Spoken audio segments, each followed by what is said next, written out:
Estamos en la cuarta parte de una serie que iniciamos, que estuvo compartiendo en la Iglesia del Norte, en Toluca, titulada El tiempo del fin, porque vamos a analizar claramente el final de la historia, no solamente de Israel, aunque principalmente esta serie se trata de esto, sino también el final de la iglesia. El libro de Daniel es el libro más maravilloso, con el contenido profético más profundo y sobre todas las cosas un contenido que apunta hacia el futuro. En el libro de Daniel hay dos términos en el hebreo que se traducen el tiempo del fin o los postreros días o el día del Señor. Y estos términos nos apuntan a que todas las profecías del capítulo 2, capítulo 7, capítulo 8, capítulo 10, 11 y 12 de Daniel son de carácter profético, describiéndonos toda la historia de la humanidad desde hace 2600 años hasta la segunda venida de Jesucristo. Y tal como Daniel percibe la historia o la percibió hace 2600 años, quedó registrada, estampada en este libro maravilloso que quedó sellado. Porque vamos a ver que al final, en el capítulo 12, Dios le dice a Daniel: todas estas cosas, Daniel, que el ángel te ha revelado, lo que has visto en visiones y en sueños, está sellado. En otras palabras, lo que te estoy dando hace 2600 años, van a pasar 2600 años para que la gente lo comience a entender. ¿Y en qué época se le quitó el sello a estas cosas? Precisamente para la última generación. Si realmente nosotros somos la última generación, dice aquí en Daniel 12, véanlo rápidamente, en el versículo 9, le responde el ángel: anda, Daniel, estas palabras están cerradas y selladas hasta el tiempo del fin. Muchos serán limpios y emblanquecidos y purificados. Los impíos, como lo estamos viendo a nuestro alrededor actualmente, procederán impíamente, o sea, la maldad va a continuar y ninguno de los impíos se entenderá, pero los entendidos, los sakal o los sakal en el hebreo, van a entender. Estamos en un tiempo, amados santos de Dios, en el que si tú eres una persona que temes a Dios, eres una persona que ya tienes una vida disciplinada, que te levantas en las mañanas, así como hay disciplina para levantarte a correr, hacer ejercicio o para lo que puedas, o cualquier otra actividad, se necesita disciplina para seguir a Dios. Y si tú ya estableciste esta disciplina de levantarte en la mañana y abrir tu Biblia, ponerte de rodillas o sentado como mejor te parezca, tener un tiempo de oración y hojear la Biblia, cerrar los ojos, pedirle a Dios entendimiento, sabiduría para tu esposa, para tu matrimonio, para tus padres, para tu escuela, para tu trabajo, etcétera, etcétera. Y antes de acostarte, tu disciplina consiste también, antes de cerrar los ojos, pasar un tiempo, 15 minutos, 20 minutos con la Biblia. Tú eres una persona que vas a entender. De ninguna otra manera es posible entender la revelación de la palabra de Dios y de la Biblia. Porque a Dios no le interesa enriquecer tu conocimiento. Que tengas un doctorado, pues qué bueno que lo tienes, y que te hayas graduado del ITI, qué bueno. Pero tú puedes llevar a una persona que simplemente ese conocimiento que has absorbido de la Biblia, no lo estás practicando. Y cuando tú el conocimiento lo pones en la práctica, te vuelves una persona sabia. ¿Qué es la sabiduría entonces? Es la capacidad, si lo quieres apuntar. ¿Qué es la sabiduría? La capacidad de saber cómo aplicar el conocimiento. Rápidamente, de una forma breve. Dios nos dice a los hombres: maridos, amen a vuestra esposa. Efesios capítulo 5. 1 Pedro capítulo 3. Maridos, si alguno de ustedes tiene alguna relación equivocada con su esposa, ni siquiera te atrevas a orar. No me pidas nada, ni esperes prosperar, ni tener capacidad de comprensión si tienes una relación equivocada con tu esposa. Arregla tu relación con tu esposa y entonces vienes y me preguntas y te daré entendimiento. Muy bien, esto es elemental. De aquí en adelante voy a procurar no lastimar a mi esposa. Si hay alguna cosa, perdóname, mi amor. Dime en qué puedo mejorar. Soy un hombre imperfecto, tú lo sabes, como todos los hombres, como todas las mujeres también. Pero quiero que entre tú y yo no nos acostemos nunca sin estar enojados. Vamos a orar. Me humillo delante de ti, mi amor. Te hice esto, te hice aquello, etcétera, etcétera. Porque mientras yo no trate a mi esposa como una reina y la considere como un vaso frágil y la tome en cuenta en mis proyectos y en mis actividades, Dios no va a bendecirme. Primera de Pedro capítulo 3. Ni te atrevas a orar, porque no te voy a escuchar, dice el Señor. Entonces, si yo comienzo a practicar eso en mi hogar, porque el hogar es el gimnasio de la vida cristiana. Ahí es donde nos entrenamos, en el hogar. No, yo quiero ser misionero y repartir folletos y por acá, por allá y ser pastor. Espérame un tantito, comienza en tu casa. Comienza en tu casa. Y tu esposa es tu primera oveja. Es mi primera oveja. Después de Dios, en segundo lugar, es ella. En tercer lugar, mis hijos. En cuarto lugar, el ministerio o el trabajo. En cuarto lugar. Y si yo sigo este orden de prioridades, Dios nos va a dar entendimiento para saber en la época que vivimos cómo invertir dinero, dónde invertirlo, qué decisión tengo que tomar con mis hijos, en mi casa. Si me cambio de casa, si no me cambio de casa, si compro ese carro o si compro esa motocicleta. Todas estas decisiones parten de un solo punto, de cómo está mi relación con Dios. Para que esa decisión o tantas decisiones que diario tomamos, no nos vayamos a lamentar el día de mañana por lo que decidí y escogí el día de ayer. O por la decisión que hice o que tomé sin haber consultado a Dios.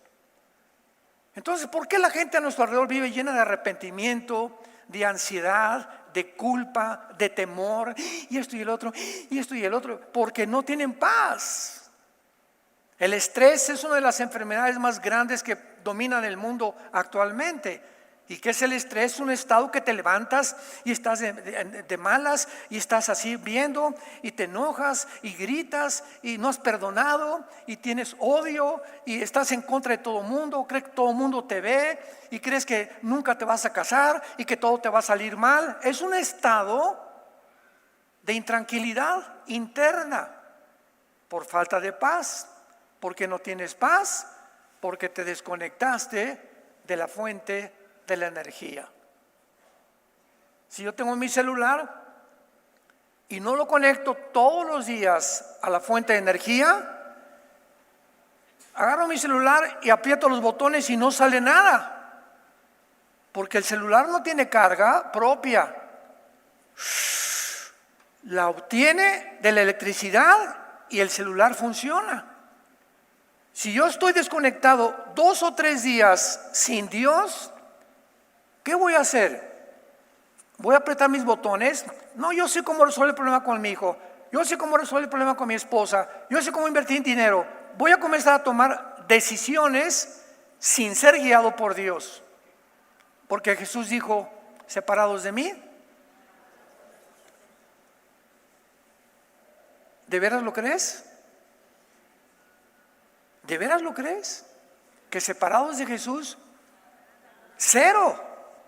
Juan 15:5, nada podemos hacer. Si realmente lo creo, vengo pero diario a saber que mi decisión con Dios, mi conexión con Dios va a determinar mi futuro, mi paz, mi tranquilidad, mi sabiduría, mi comprensión de las Escrituras. Pero me digo cristiano y tengo 2 o 3 días que no leo la Biblia. Llego el domingo y en lugar de la Biblia traigo el calimán a la iglesia. Pero es que ponen ahora los versículos ahí en las pantallas. Bueno, sí, para muchísima gente que llega por primera vez y que no trae una Biblia, pero tú eres cristiano. Tú tienes que traer el domingo y la pones aquí en tus rodillas y oseas y le buscas dónde está y traes tu pluma y apuntas palabras, etcétera, etcétera. Y con la práctica continua, esta es la espada del Espíritu, con la práctica continua de estar volteándole para acá y para allá y ahora buscar esto y ahora me trae la atención esto y mientras está la alabanza estoy leyendo esto. Esto es lo que te hace un soldado o un guerrero o una guerrera de Dios. La palabra de Dios.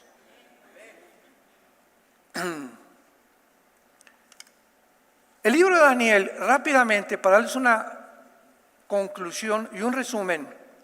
En el capítulo 2 hay una visión de un rey, de una estatua grandísima, con la cabeza de oro, el pecho de plata, el vientre de bronce, las piernas de hierro. Esa es la primera visión. Síganme con mucho cuidado. En esta visión, Daniel recibe la revelación de Dios y le dice: Daniel, la cabeza es Babilonia, el oro, el pecho y el brazo de plata es los medos y los persas, el vientre es Grecia y el cuarto imperio es Roma. Exactamente con esta misma secuencia y cronología, la historia nos da testimonio que así sucedió. Cuando vivió Daniel, no habían subido los medos y los persas, porque Daniel vivió bajo Babilonia y alguna parte del rey de Darío de Persia. No había surgido Grecia ni Roma.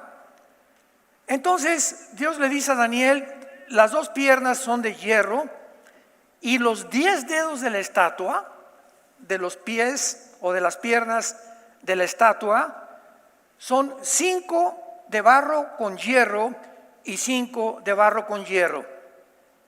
Hasta ahí se queda la visión de Daniel. Pero termina el capítulo 2 de Daniel diciéndole el Espíritu Santo: Daniel, es en los días de los dedos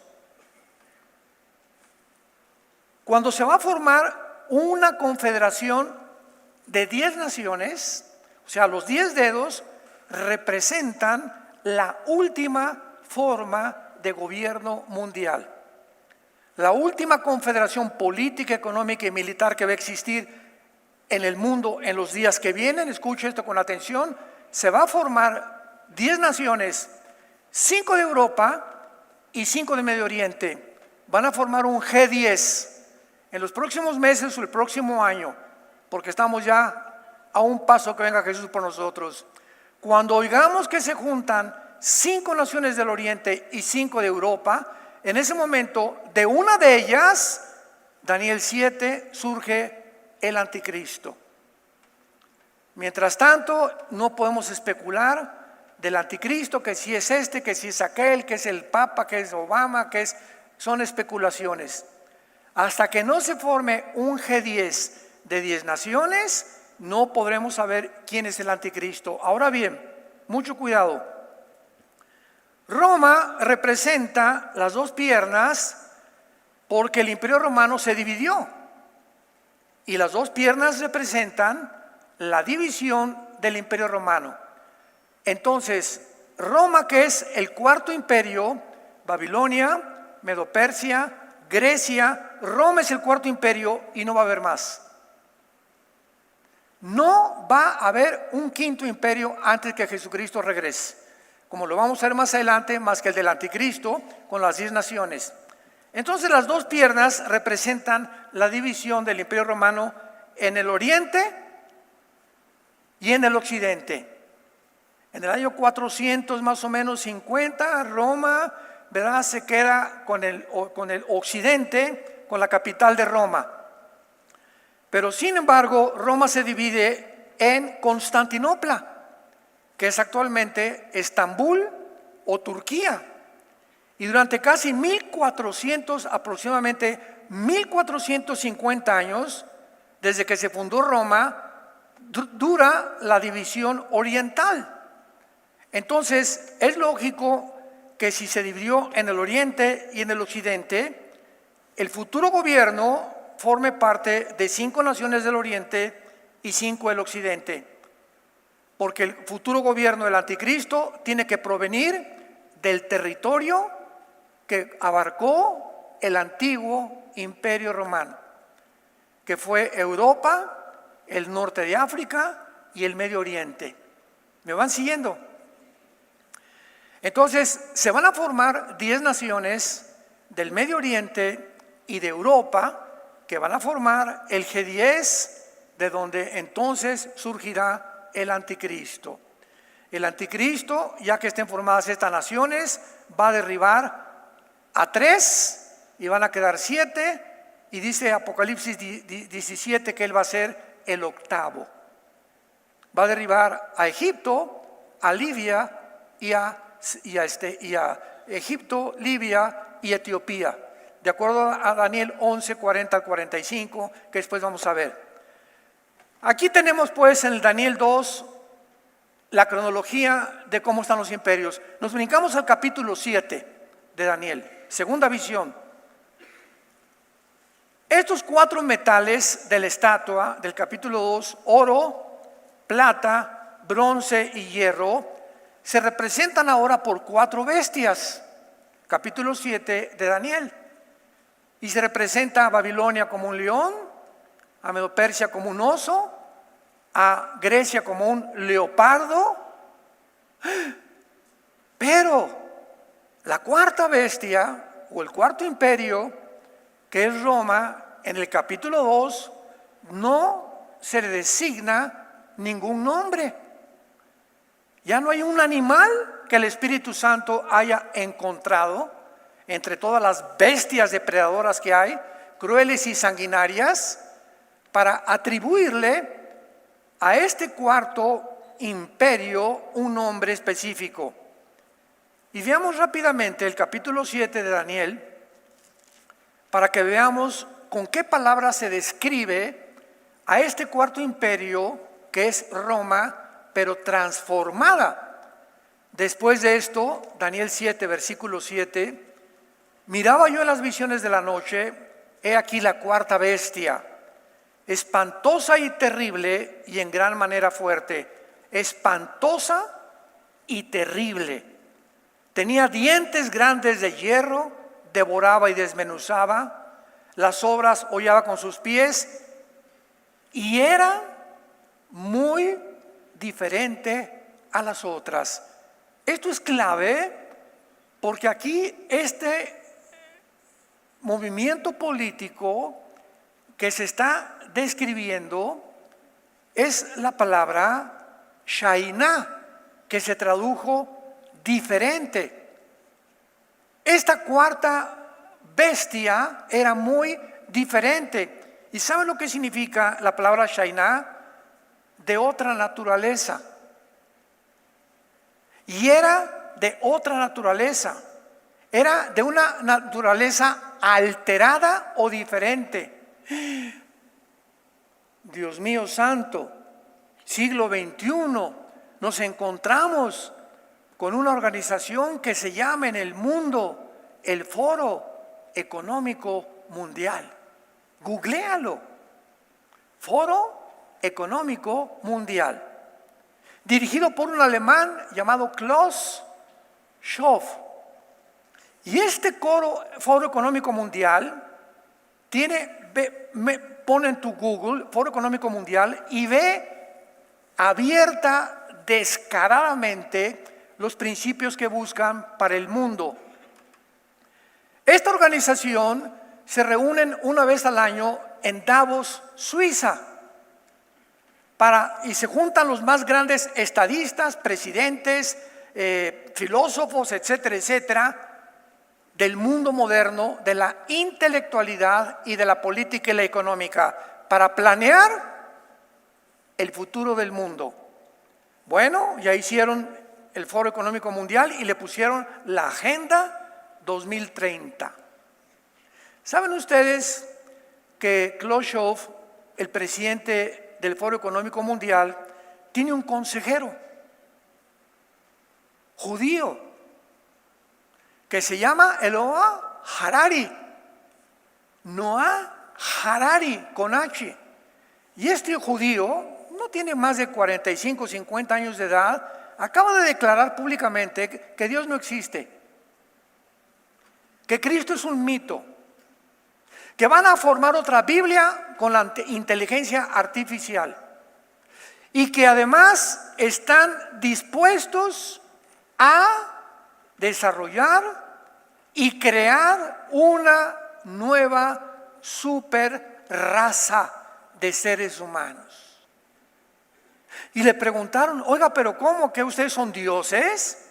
Y contestó el señor Schwab: tenemos a la diosa de la tecnología y tenemos a la genética.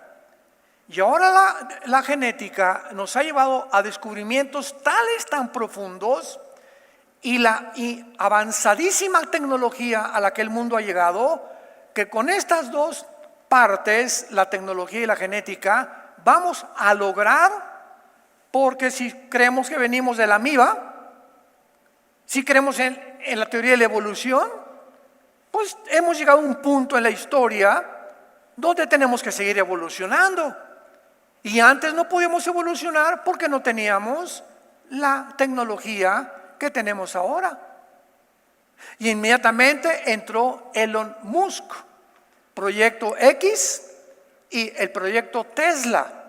Y este señor Elon Musk, que acaba de comprar el Twitter, dice lo siguiente: bueno, estamos desarrollando un chip para introducirlo vía sanguínea al cerebro. Un chip. Este chip va a estar conectado con la nube. Vean ustedes las marihuanadas. Va a estar conectado a una nube y otras computadoras. Y a través de este chip en el cerebro vamos a ser capaces de cambiar en el ser humano las emociones, la ira, la envidia, la avaricia, el rencor, etcétera, etcétera. Vamos a mejorar al ser humano a través de esta tecnología que ya existe. Hace 2600 años. Y era de otra naturaleza diferente, de una naturaleza alterada. ¿Qué están haciendo todos estos hombres del Foro Económico Mundial y todos estos disque multimillonarios como Bill Gates, George Soros, los Rockefeller, etcétera, etcétera? Están tratando de alterar nuestra naturaleza de seres humanos creados a la imagen y semejanza de Dios.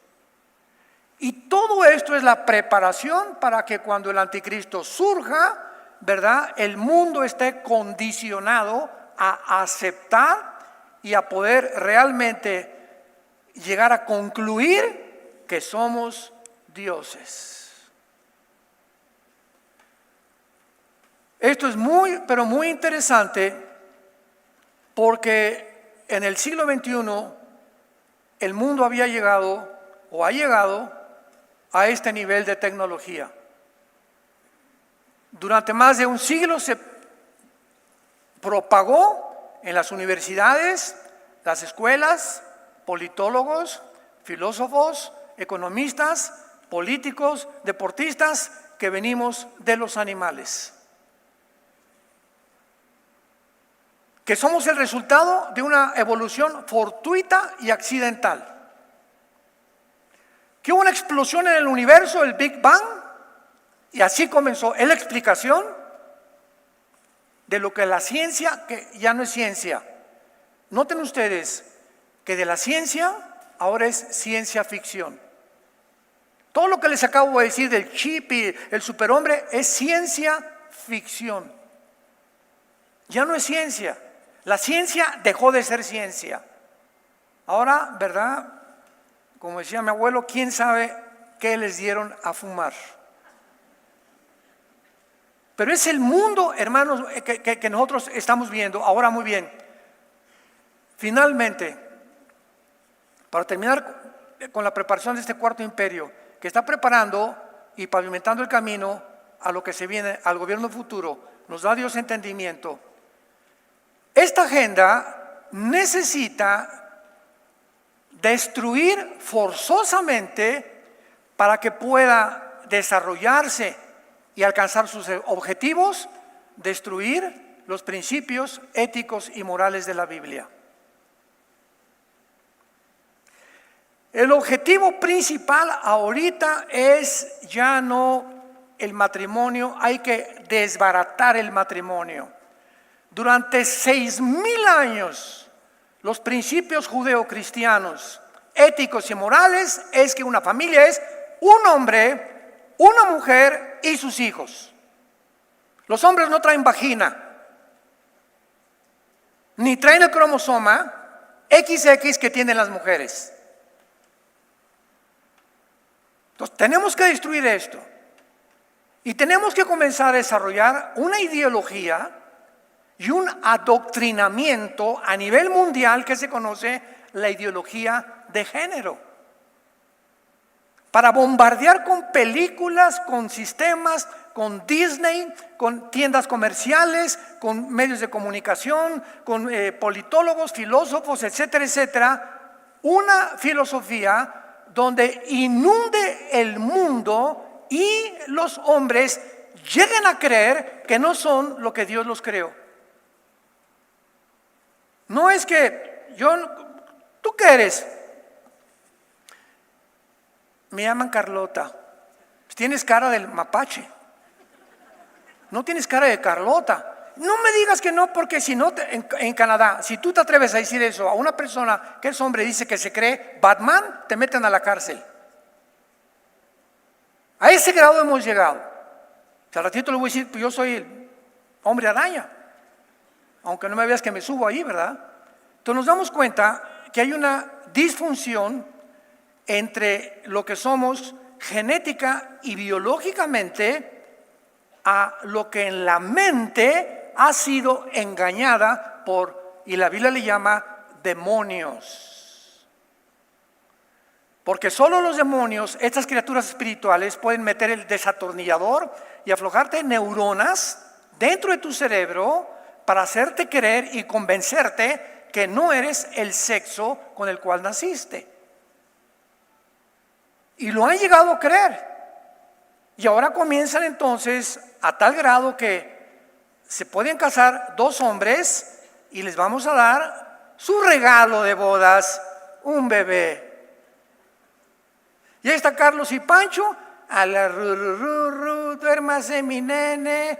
Cuando el bebé necesita la leche de la mamá, la instrucción de la mamá, el cariño de la mamá. Si es hombre necesita la imagen de un padre, no dos mamás o no dos hombres. O sea, hemos violado la naturaleza. Ya olvidémonos de la Biblia. Hay perro y perra, gato y gata, caballo y yegua, vaca y toro, camello y camella, ballena y balleno, los pájaros, los animales en el campo, hormiga y hormigo. Todo hay una mezcla de dos sexos, nada más. No hay 120 géneros. Pero esta ideología se tiene que introducir con tal fuerza en el mundo para que el programa 2030 del Foro Económico Mundial dé resultado, y está dando resultado en cientos de naciones. Al grado que la compañía más linda de la infancia, Disney, Mickey Mouse, la ratoncita Mimi, Pluto, Tribilín, ahora Disney es la compañía número 1 en propagar que los niños no son niños y que las niñas no son niñas. Y si tú llevas a tu hijo a Disney, a Orlando o en Anaheim, California, que son las dos compañías de Disney, disque de diversión para los niños, al entrar a Disney, a la compañía, les dan folletos diciendo que nunca le digas él o ella, sino oiga. Se eliminan ya determinar quién es él o qué es ella. Si es ella y te dice que él es él, le tienes que decir que es él, y si no, lo tienes que respetar. Y por todos lados te venden en las tiendas de Disney en el mundo ropa que dice: Satanás es mejor, vengamos por los niños. Disney. Y ve las películas que están sacando de homosexuales ahora, de lesbianismo entre dos princesas que se besan. Disney. ¿Se dan cuenta? ¿Ya despertaste? ¿Ya abriste los ojos? Tú te levantas en la mañana y de dormir, tu desayunito, chilaquiles con huevo, y te vas en la ruta 100 a tu trabajo y regresas a tu casa, comes otra vez, ves una película, te acuestas, y así te pasan 10, 15 años y estás desapercibida del mundo que nos rodea. Y como estás tan desapercibido y viene como un ramalazo, como un tsunami de repente, como en los días de Noé, vendrá el diluvio y se los llevará a todos, porque no quisieron entender. Mateo 24, 37 al 39. Como en los días de Noé no quisieron entender. ¿Qué dice Daniel? Pero los entendidos entenderán. Con los nazis, 85 millones de alemanes fueron engañados. Y no eran 85 indígenas, astrónomos, licenciados, médicos, arquitectos, ingenieros, filósofos, 85 millones de gente culta, preparada cuando acabó la Segunda Guerra Mundial. Pero ¿cómo pudimos ser engañados de todo lo que estos infelices hicieron con la humanidad y lo que pensaban hacer? Y desde los nazis se repite en el 2020 y 21 y 22 en el mundo entero el mismo fenómeno, que fácil es engañar a los seres humanos. Este es el mundo que estamos viviendo. Entonces, en el capítulo 7 se describe a este cuarto imperio, que será el final, como Shainah, S-H-A-I-N-A-H, Shainah. Era de naturaleza alterada o diferente. Y luego nos pasamos al capítulo 8, que ya no lo voy y en el capítulo 8, capítulo 2, 4 imperios. Capítulo 7, los mismos imperios, pero el cuarto imperio ya tiene un cuerno pequeño. Y en el capítulo 8, en el libro de Daniel se comienza a reducir de dónde va a salir el anticristo. Comienza con los 4 imperios, se concentra el capítulo 7 en 4 imperios, pero más bien en el cuarto de ellos. El capítulo 8 pregunta: ¿por qué dedica el capítulo 8, todo el capítulo 8, nada más a 2 imperios? Grecia e Irán, que era la antigua Medo-Persia del Antiguo Testamento. El nombre de Persia se le cambió a Irán, a la República de Irán, en 1935 del siglo pasado. 1979 a la República Islámica de Irán. Pero Irán es la Medo-Persia del Antiguo Testamento. Capítulo 8 de Daniel, encontramos a Grecia representada por un macho cabrío, Irán o Medo-Persia representada por un carnero enfrentándose. ¿Qué nos dice la historia? Que fue Alejandro el Magno el que derrotó a los medos y a los persas, con las famosas falanges, con una estrategia sobrenatural de Alejandro el Magno, que nadie le pudo impedir derrotar a los más grandes ejércitos de su tiempo. Y en el capítulo 8 se describe también con una exactitud de detalles, diciendo que cuando Alejandro el Magno muriera, todo está en el capítulo 8, su imperio se iba a dividir en 4 secciones geográficas, tal como la historia lo corrobora. Muere Alejandro el Magno a los 33 años y su imperio se divide en Turquía, Macedonia, Egipto y Siria. En estas 4 secciones geográficas se divide el territorio de Alejandro el Magno.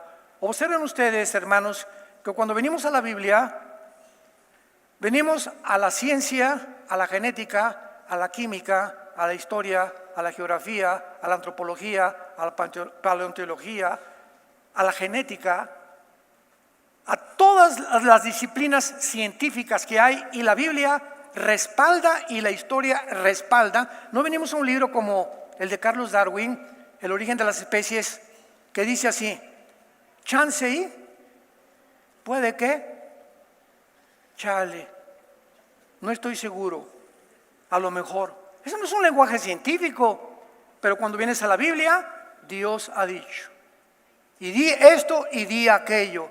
Y la historia y la geografía, la antropología, la arqueología. Ahora que fuimos a Israel, los guías judíos estaban sorprendidos cuando veníamos en los camiones de que pudiéramos nosotros los pastores tener tanto conocimiento de la arqueología de Israel. Y decíamos: ¿te acuerdas cuándo se cumplió Nínive? ¿Y sabes lo que fue destruida y en qué año fue levantada Nínive? Corroborando que la Biblia tiene razón. Y se encontraron piedras del rey David, etcétera, etcétera. Y no hay para dónde echarse. Los mismos judíos dicen: estos cristianos saben más que nosotros en cuanto a arqueología, demostrando realmente la Biblia con sus evidencias, que es la palabra de Dios. Se divide el reino de Alejandro el Magno en 4 secciones, y de una de estas 4 secciones, capítulo 8 de Daniel, se desprende que de una de estas 4 secciones el anticristo va a surgir. Turquía, Macedonia, Egipto y Siria. Y de acuerdo al libro de Daniel, el anticristo surgirá de la región geográfica de Siria.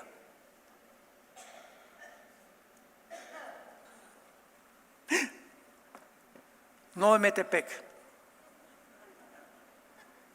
ni de la avenida Cuauhtémoc. La Biblia es tan exacta. Ahora, estas 4 secciones pertenecieron al imperio griego: Turquía, Macedonia, Egipto y Siria. Alejandro las conquistó. Pero al mismo tiempo, el imperio romano, que conquistó al imperio griego, también conquistó el imperio romano más territorio. Que por ejemplo, Egipto fue el primer imperio que persiguió a los judíos. Luego siguieron los asirios, los babilonios, los medos persas, los griegos y los romanos. Pero de todos los imperios de la historia, ninguno abarcó más territorio que el imperio romano, porque alcanzó casi hasta Inglaterra, el norte de África y el Medio Oriente. Entonces, cuando la Biblia dice que el anticristo tiene que surgir de alguna de las naciones que formaron el antiguo imperio romano, entonces el anticristo, decían, pues va a salir de Europa, de Roma. Otros no, pues tiene que ser romano, etcétera, etcétera, olvidándose que el imperio romano cubrió también el Medio Oriente y cubrió también el norte de África. Y cuando ya escudriñamos profundamente la Biblia, descubrimos el origen del anticristo. Ahora, Siria en el Antiguo Testamento cubría el territorio de Irak, Babilonia antigua. Entonces, cuando se menciona en la Biblia Babilonia, no estaba dividido como actualmente. El Medio Oriente fue dividido desde 1923 a 1943, más o menos. Los ingleses dividieron el Medio Oriente. Cuando los ingleses en 1923 vencieron a los turcos, a los otomanos turcos que habían conquistado el Medio Oriente. Y acabó la Primera Guerra Mundial, los ingleses tomaron el control del Medio Oriente en 1923 y hasta 1945 los ingleses, después de la Segunda Guerra Mundial, se salieron del Medio Oriente y entonces le entregaron la tierra a Israel, a Jordania, a Líbano, a Egipto, a Siria y a Irak. Pero la repartieron los ingleses. Entonces, Siria y Irak actualmente ocupan en la Biblia la región de lo que se llama la tierra de Sinar o la tierra de los caldeos. Cuando tú ves en el Antiguo Testamento los caldeos, Irak o Siria. Sinar, Irak o Siria. Te ubica inmediatamente en qué zona geográfica se encuentra y de qué está hablando la palabra de Dios. Hay muchas naciones, como Irán, por ejemplo, que Persia, ¿verdad? ¿Dónde estará Persia? Pero la Biblia, aunque no nos dice realmente los nombres que ocupan en el siglo XXI las naciones, la Biblia nos describe siempre la región geográfica. Y por la región geográfica sabemos a qué naciones se refiere la Biblia. ¿Me entienden? Más les vale. A mí me emociona esto, es maravillosa la palabra de Dios. Y pasamos al capítulo 11 y pasamos al capítulo 12, rápidamente vayamos al capítulo 11 y 12 de Daniel. Todo esto fue un resumen. Busquen la primera, segunda y tercera conferencia donde explico con muchos más detalles toda esta historia, esta serie que se llama El tiempo del fin, y es lo siguiente. Antes de pasar y terminar aquí con el capítulo 12, 11 y 12 de Daniel, les recuerdo lo siguiente. Pongan atención. La Biblia menciona dos tiempos del fin.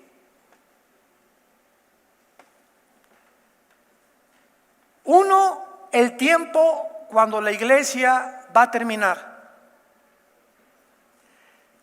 El tiempo del fin de la iglesia no lo encontramos en el Antiguo Testamento. Siempre en el Antiguo Testamento, cuando digamos tiempo de angustia para Jacob, Jeremías 30, el día del Señor vendrá, el día de Jehová, el tiempo de angustia, todos estos términos en el original hebreo se refieren sin excepción a Israel. Y cuando la Biblia habla del tiempo del fin de Israel, se refiere a los últimos 7 años de la tribulación. Entonces, estos 7 años finales de Israel se llaman en Daniel 9 la semana 70 de Daniel, que son los últimos 7 años donde Dios termina con la iglesia. El fin de la iglesia acaba con el arrebatamiento. El momento en que la iglesia es sacada del mundo, adiós mundo cruel, ya no te veré abuelita, ya no veré a mi perro Fido, ya no veré a mis amigos. Cuando venga Cristo por nosotros, en ese momento terminó la época de la iglesia y la iglesia terminó fracasando. ¿En qué? En la evangelización. Porque dice Mateo 24, ¿será predicado este evangelio? Y entonces vendrá el fin. ¿El fin de quién? No de la iglesia. Todo Mateo 24 es Israel. Cuando vean la abominación desoladora, huyan a los montes. Cristo le está hablando a los judíos. Entonces, somos sacados del mundo, la iglesia va a terminar en la apostasía, que lo estamos viviendo ya. La iglesia termina con la apostasía. Hay un remanente pequeñísimo en todas las iglesias, pequeñísimo de personas que realmente son cristianas, que Dios saca del mundo. Y creo que la mitad de las iglesias cristianas en el mundo entero se van a quedar. Porque las iglesias están llenas de personas que nunca se han arrepentido, que aceptaron intelectualmente una ideología o el cristianismo, lo que sea, pero que siempre trataron igual a la esposa, a los padres, al esposo, a la gente, seguían transando, seguían robando, viendo pornografía, etcétera, etcétera. Y el domingo, aleluya, alabaré, alabaré. En fin, Dios saca a la iglesia y entonces tiene que voltearse otra vez a Israel, Romanos 9, 10 y 11, porque Dios no ha terminado con Israel. Y ahora Dios va a tener que sellar a 144,000 judíos, no de Atizapán de Zaragoza, ni mexicanos, judíos étnicos, 12,000 para que esté claro, de cada tribu, que desciendan de cada una de las 12 tribus de Israel. Dios levanta 144,000 judíos para que ellos terminen lo que la iglesia fracasó. Y ellos van a traer ese avivamiento mundial que está en el capítulo 7 de Apocalipsis, donde ve Juan a una gran multitud de millones de personas en el cielo que salieron de la gran tribulación. Todos esos cristianos van a morir como mártires. Y finalmente, cuando Dios se lleve a los 144,000, antes de que acabe todo, manda a Dios a 2 testigos. Apocalipsis 11, que tal vez sean Moisés y Elías, para dar el último testimonio a Israel. La bestia que sube del abismo los va a matar, van a resucitar en la ciudad de Jerusalén, y entonces vienen las copas finales. El sol comenzará a quemar literalmente a las personas, la capa de ozono desaparecerá, el reino del anticristo se convertirá en tinieblas, se juntarán las naciones en el valle del Megiddo, en el Armagedón, y vendrá Jesús con nosotros a establecer su reino milenial. Nada más una persona aplaude. Les digo que así está.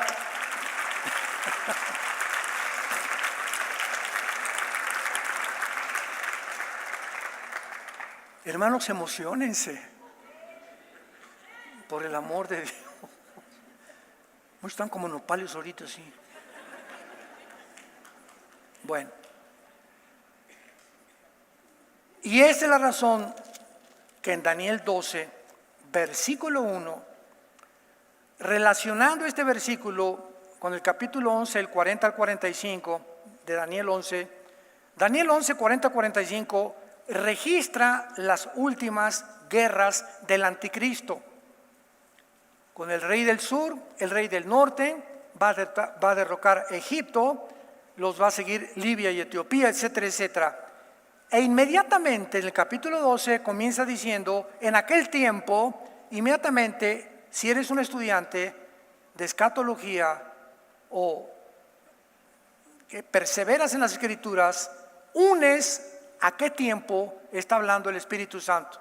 En aquel tiempo, el tiempo en que termina el capítulo 11 de Apocalipsis, cuando el anticristo llega a Jerusalén y establece sus cuarteles generales en Jerusalén. En aquel tiempo, ¿cuál tiempo está hablando el Espíritu Santo? En el tiempo final, cuando el anticristo llegue a Jerusalén, entra y viola el templo judío, presenta la abominación desoladora que habló Daniel, y ahí dice Mateo 24:15, Cristo, huyan a los montes.